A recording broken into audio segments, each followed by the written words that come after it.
Appending can be useful, but very commonly you'll have relational data that can be merged or joined together via primary and foreign key relationships. The term Power Query uses is merge. I think more often you'll hear this referred to as a join. This is a horizontal method of combining data, retrieving and populating additional columns of data for instances where matches occur between the primary key of one table that is stored as a foreign key in another. Again, I'll do some visual demos here first, and then we'll do it with data. And I want you to be familiar with four major types of joins. Among the most common in practice are left joins. With a left join, you specify an initial, we'll call it a first table. This is the table on the left. A left join is going to preserve all the records in this first table and then add columns we specify from a second table. For some number of records, there will be a matching value for the primary foreign key relationship that connects these tables. And where that happens, the values for the fields we're retrieving from the second or right table will be brought in. Where there is not a match, we still keep those records from the left table. However, null or empty values will be populated in the new column where this occurs. A right join is basically the same thing, but in reverse. All the records of the second or right table will be retained, and matches with the left table will be brought in. So why is this less common?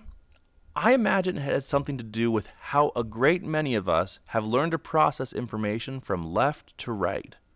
So when we are imagining how to combine two data sets, we start by thinking of the table we already have and are working with, and then we think of one to the right to take data from.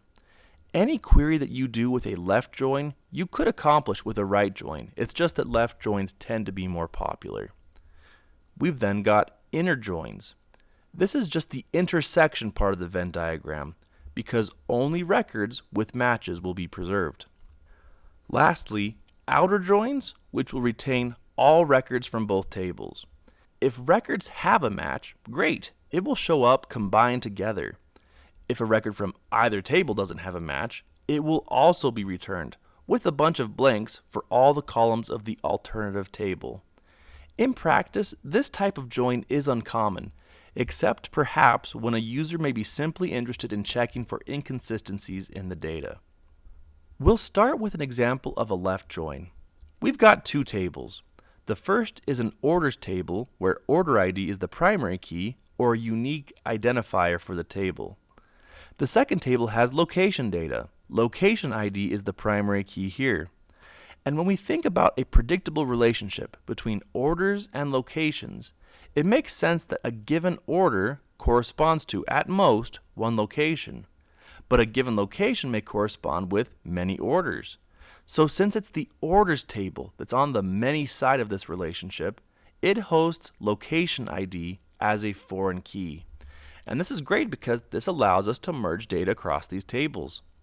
If we perform a left join after specifying the orders table as the left or first table, it will preserve every single order in the output. However, there are a couple of instances where the location ID equals 3, which does not exist in the locations table. So after merging these tables together, we still see orders that correspond to some location with an ID of 3. However, the location name that we brought in is null or empty. An inner join is similar, but this time we only retain records with matches. Recall that location ID 3 did not exist in the locations table, so 2 of the records in this table have no match. As a result, the output table from performing an inner join will not include those records highlighted above in red. Lastly, full outer joins. Again, in my opinion, full outer joins are likely to be rare for the sake of creating a final data set, but they can be helpful for detecting inconsistencies. After performing an outer join, the location 3 records are retained, but the location table also had a record with no matching value in the orders table, and that lack of a match doesn't matter. It will still show up at the bottom of the table with blanks for everything else. I mean, in the end, after performing this outer join, this may have helped us determine that we may have made a typo when constructing our locations table. Maybe Provo should have been location 3, and that's what's been giving us trouble here. We'll practice doing a lot of left joins in Excel using the data from case 1. So I'll go up to Data, we'll get Data. This time it's going to be from an Excel workbook, so select this option. Navigate to wherever you've downloaded those materials, and this time we're going to use the file called Joins. We want to bring in all 4 of these tables, so I'll click Select Multiple Items, and we'll check all these boxes and transform data. Now, if you recall from case 1, the second sheet where you did a lot of different lookup functions was our sales table. We have a bunch of foreign keys that are hosted in here. We have a unique identifier. Sale ID is the primary key for the sales table. But to limit the redundant presentation of information, we have product ID, a foreign key here. This is the primary key of the products table, just to help us indicate what product, what vehicle was being sold. Who was the customer? Here we have customer ID, a foreign key here, but customer ID was the primary key of the customer's table. Same thing for salesperson ID. Now, instead of doing a continuous series of lookup functions, we're going to use this button up here, Merge Queries. Sales will be our focal query to which we add columns from other tables. I'll click Merge, and we need to select a table. I'll come down here and we'll start with customers. We also need to select the columns that will create a primary foreign key match. Well, we know it's going to be customer ID in the customers table, and we can also find that up here in the sales table. For all of the examples we'll be doing today, a left join, it calls it left outer, but a left join will be sufficient. I'll hit OK. We have a new column called customers. We can see that it's a table. To bring in specific fields we want, I'll click this button, and I'm going to select just credit score. I believe that was the only field we retrieved in case 1, and I'll hit OK.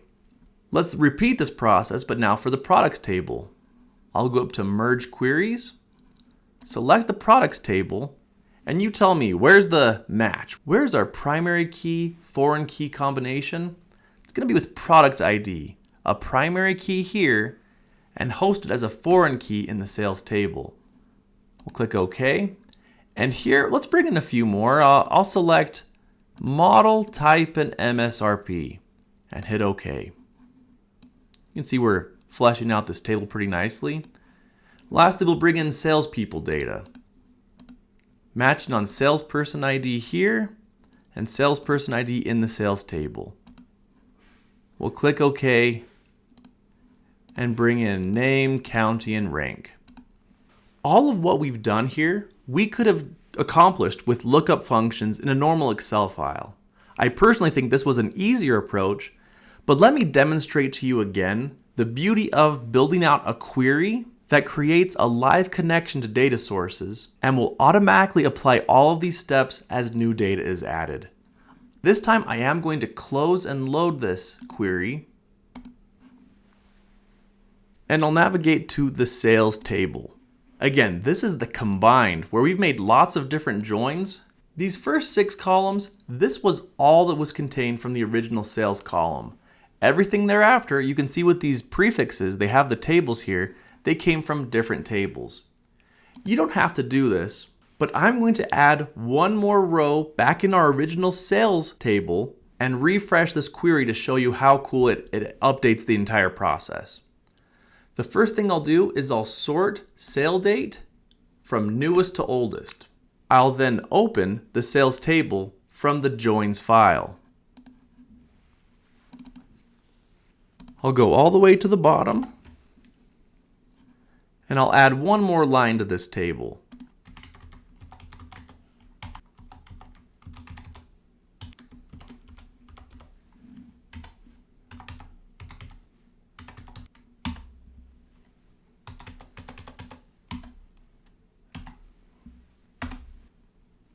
I'll save the file and exit, and then going back to this query, I'm going to refresh the sales query.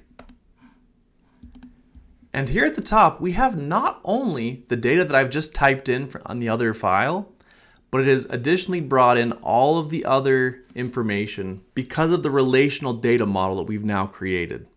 This is the magic of implementing joins in a relational data model.